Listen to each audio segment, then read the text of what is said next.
warahmatullahi wabarakatuh. Kembali lagi sama saya Indah Aulia. Di video kali ini saya akan membahas tentang rasio keuangan.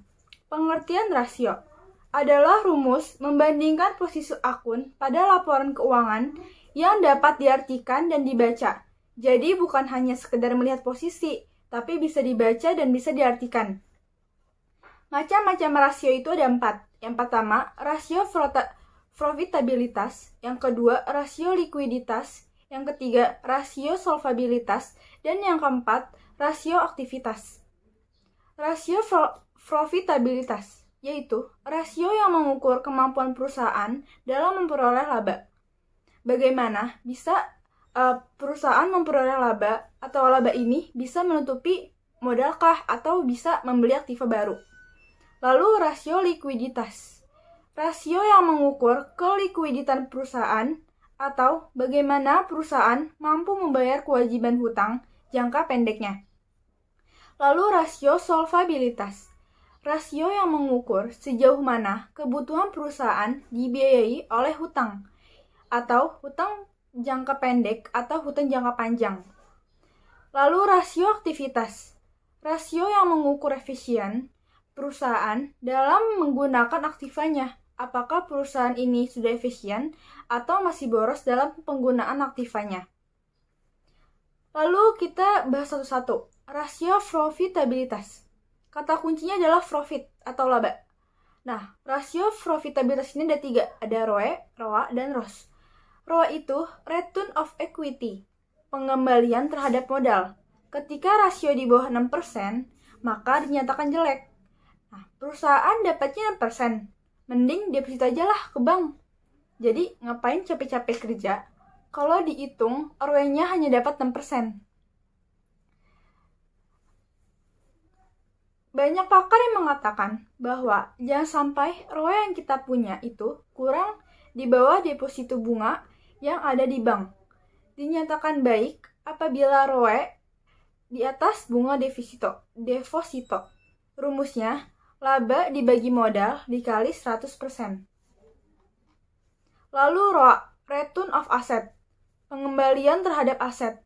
ROA lebih melihat ke sektor usahanya, banding setiap tahun atau 3 tahun di laporan uangnya. Apakah ROA-nya meningkat atau menurun? Rumusnya, laba dibagi total aktiva dikali 100%. ROS, return of sales, pengembalian terhadap penjualan. Banding setiap tahun atau 3 tahun di laporan keuangannya. Apakah ROS-nya meningkat atau menurun? Nah, sini sama yang tadi di ROA. Rumusnya, laba dibagi penjualan dikali 100%. Lalu kita ke rasio likuiditas. Ada 3 juga nih. Current ratio atau rasio lancar, quick ratio, sama cash ratio. Current ratio, rasio yang mengukur kemampuan perusahaan dalam melunasi hutang jangka pendeknya menggunakan aktiva lancar. Rumusnya, aktiva lancar dibagi hutang lancar. Dalam rasio lancar, minimal angkanya 1. Misalnya gini, aktiva lancar 1 juta, hutang lancarnya 200.000. Berarti kan 1 juta dibagi 200.000 kan 5. Jadi, 5:1. Artinya, aktiva lancar harus lebih besar dari hutang jangka pendek agar perusahaan dinyatakan aman ketika bangkrut. Standar minimal angkanya itu 3. Lalu ke quick ratio. Rumusnya, aktiva lancar dikurang persediaan dibagi hutang lancar. Lalu ada cash ratio atau rasio kas. Rumusnya, kas dibagi hutang lancar. Lalu rasio solvabilitas. Ada DER dan DAR. Yang DER itu debt to equity ratio. Jangan lihat dari 1.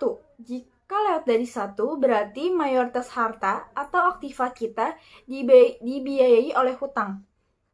Atau maksimal nilai DER itu 4. Jika DER di angka 2, maka sudah riskan. Bisa jadi perusahaan ini nggak modal. Lalu DAR, debt to asset ratio. Rumusnya, hutang dibagi total aktiva dikali 100%. Jangan sampai 80% aktiva kita dibiayai oleh hutang. Semakin kecil DAR, maka semakin bagus. Patokannya itu 50%. Lalu yang terakhir ada rasio aktiva.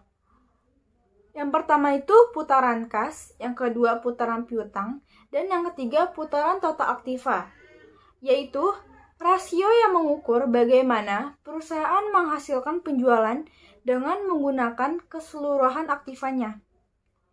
Rumusnya, penjualan dibagi total aktiva. Tidak bisa dinilai dengan angka atau standar tertentu. Harus dibandingkan laporan keuangannya setiap tahun atau 3 tahun karena tergantung sektor usahanya. Sekian dari yang saya sampaikan, kurang lebihnya mohon maaf. Sampai ketemu lagi di minggu depan. Wassalamualaikum warahmatullahi wabarakatuh.